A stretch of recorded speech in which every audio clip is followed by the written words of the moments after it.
Hello everyone, welcome to CLAT prep. आज है 12 अप्रैल 2025 और जैसा आपको पता है हम डेली न्यूज एनालिसिस करते हैं, फैक्चुअल एनालिसिस करते हैं, उसके बाद 20 क्वेश्चंस की प्रैक्टिस भी करते हैं। तो चलिए उसी सीक्वेंस को कंटिन्यू करते हैं। आज का पहला क्वेश्चन हमारे सामने है, what is the primary objective of the China's belt and road initiative BRI। तो जो चाइना का बेल्ट रोड इनिशिएटिव है जो 2013 में स्टार्ट हुआ था, बेसिकली वो अमेरिका को काउंटर करने के लिए अपने पार्टनर्स को बढ़ाना चाह रहा था जिनसे वो क्या कर सके, ट्रेड ज्यादा से ज्यादा कर सके। तो पूछा गया है कि प्राइमरी ऑब्जेक्टिव क्या था, तो याद रखना to enhance global trade and infrastructure connectivity को बढ़ाने के लिए इस बॉर्डर रोड इनिशिएटिव को स्टार्ट किया गया था। Option number C is the right answer. Which of the following regions is not a direct focus of the Belt and Road Initiative? तो याद रखना सेंट्रल एशिया भी है, वेस्टर्न यूरोप भी है, साउथ ईस्ट एशिया भी है, लेकिन अमेरिका नहीं है। तो option number C is the right answer. When was the index of industrial production first introduced in India? हमने देखा कि हमारी कोर इंडस्ट्रीज का इस बार का ग्रोथ रेट 2.9% था फेब में, तो इस वजह से वो न्यूज में भी था आज के ना, इंडेक्स ऑफ इंडस्ट्रियल प्रोडक्शन कब स्टार्ट हुआ था, 1937। Option number C is the right answer. Which organisation is responsible for compiling and publishing the index of industrial production in India?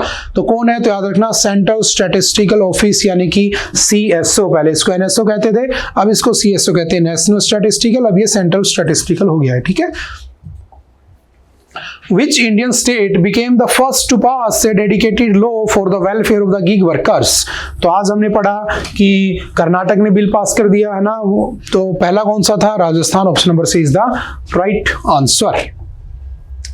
The Beijing Declaration and Platform for Action BPFA adopted in 1995 primarily focus on, ये भी हमने editorial में discuss किया था कि Beijing declaration आया था women's के उनकी वर्क कंडीशंस को एनहांस करने के लिए ना, उनसे रिलेटेड सारे इश्यूज को, प्रॉब्लम्स को खत्म करने के लिए। तो किस लिए आया था, तो सिंपल याद रखना, इट वाज फोकस था किसके ऊपर, achieving gender equality and empowering women. Option number B is the right answer. At which international event was the Beijing Declaration and Platform for Action adopted? तो ये भी हमने पढ़ा था आज के एडिटोरियल में। तो इसको कहां पर अडॉप्ट किया गया था, तो सिंपल याद रखना 4th world conference on women Beijing, उसमें 1995 पे इसको अडॉप्ट किया गया था। The POS Act enacted in 2013 aims to address which of the following issues?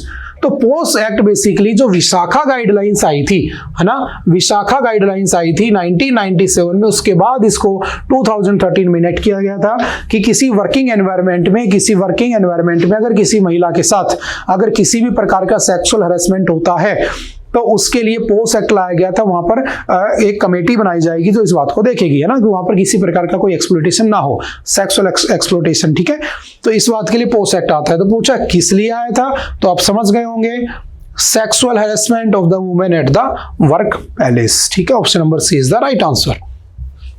The Visakha guidelines which laid the foundation for the POS Act were issued by the Supreme Court in India। तो कब आया था वो, तो याद रखना the Vishakha versus state of Rajasthan का case, है ना, मैंने शायद आपको कभी ना कभी बताया होगा कि यहाँ पर एक सोशल वर्कर हुआ करती थी ना, आंगनवाड़ी में काम करने वाली भौरी देवी, है ना। तो यहाँ पर राजस्थान में क्या होता था, राजस्थान में चाइल्ड मैरिज बहुत ज्यादा होती थी, तो चाइल्ड मैरिज को रोकने का भी काम करती थी।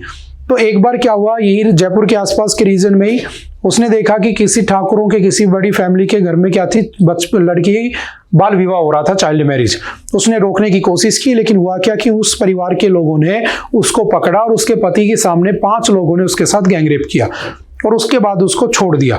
उसने कोर्ट में केस किया, है ना, तुम्हारी राजस्थान में केस किया, और तुम इस बात को सुनकर अचंभित हो जाओगे कि ऐसा हो सकता है क्या कि तुम्हारे यहाँ राजस्थान कोर्ट ने कहा कि ऐसा पॉसिबल ही नहीं है कि एक हायर कास्ट का आदमी लोअर कास्ट की औरत के साथ रेप कर सकता है। फिर वो बेचारी महिला चली गई सुप्रीम कोर्ट। तब सुप्रीम कोर्ट ने बहुत सारे डिसीजंस आए, बहुत सारे केस लड़े, उन सभी को जेल में डाल दिया गया है ना। आज भी वो जिंदा है, आज भी वो बड़ी खुश होती है जब बच्चियों को एजुकेशन दी जाती है, बच्चियों की चाइल्ड मैरिज रोक दी गई है।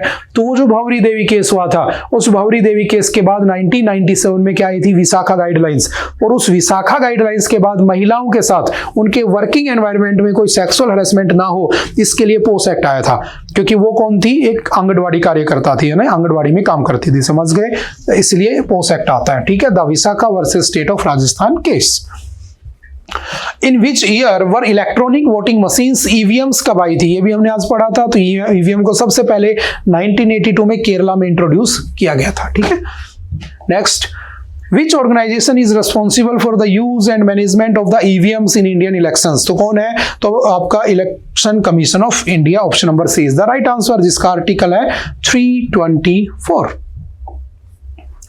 What is the primary purpose of the VVPAT system used in Indian elections? क्या है इसका प्राइमरी पर्पज, तो याद रखना, to allow voters to verify that their vote was cast correctly, यानी कि जब आप ईवीएम पे वोट डालते हो तो बगल में एक रिसिप्ट निकल के आती है कि जो तुमने बटन दबाया उसी की रिसिप्ट है, तो तुम्हें ये बात की तसल्ली हो जाती है, इस बात को तुम वेरीफाई कर सकते हो कि मेरा वोट सही जगह डाला गया है। ठीक है, इसके लिए वीवीपैट आया था। ठीक है, In which Indian general election was VVPAT used with EVMs in all constituencies? किस EVM को किस कॉन्स्टिट्यूएंसी में पहली बार सब जगह यूज किया गया था, तो याद रखना 2019 में। 2014 के इलेक्शन में VVPAT आता है, लेकिन कंप्लीटली यूज कहां पर होता है, 2019 में।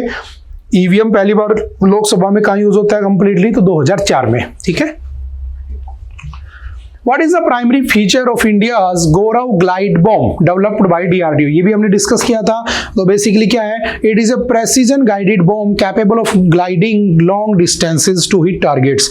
1000 किलोग्राम का उसके अंदर आप कोई भी बॉम्ब वगैरह मटेरियल रख के और फेर रख के लॉन्ग डिस्टेंस तक इसको डाल सकते हो। इसका ट्रायल किया गया था डीआरडीओ के द्वारा आज। The Niveshak Didi initiative was launched by which organisation? Niveshak Didi हमने पढ़ा था, गांव में जो रूरल एरियाज में वुमेन होती है उनकी फाइनेंशियल लिटरेसी को बढ़ाने के लिए। तो किसने लॉन्च किया था, तो सिंपल याद रखना, securities and exchange board of India, SEBI ने उसको लॉन्च किया होता उस समय। ठीक है, और उसका दूसरा वर्जन आया है।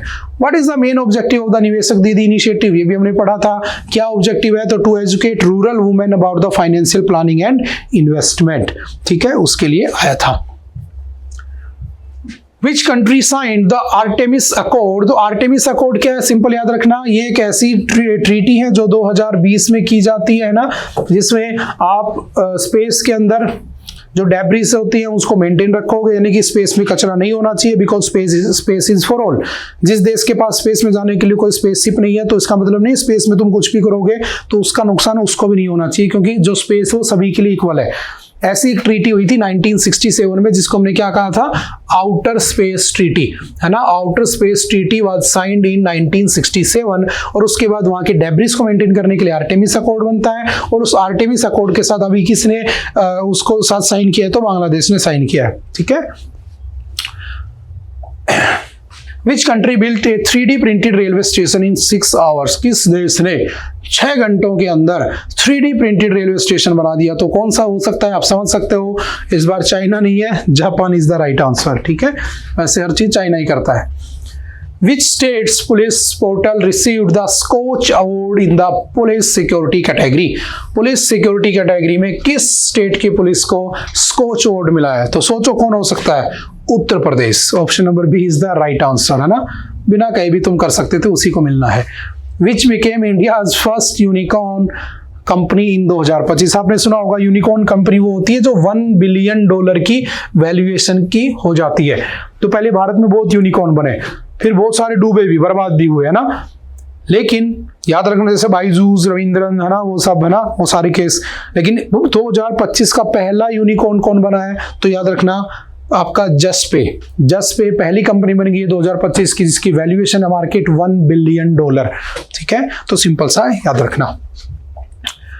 ओके, आई थिंक आज के लिए इतना ही था। आई होप कि आपको चीजें समझ में आई होंगी। फिर भी अगर कोई डाउट रहता है तो आप आकर एनी टाइम मिल सकते हैं, पूछ सकते हैं।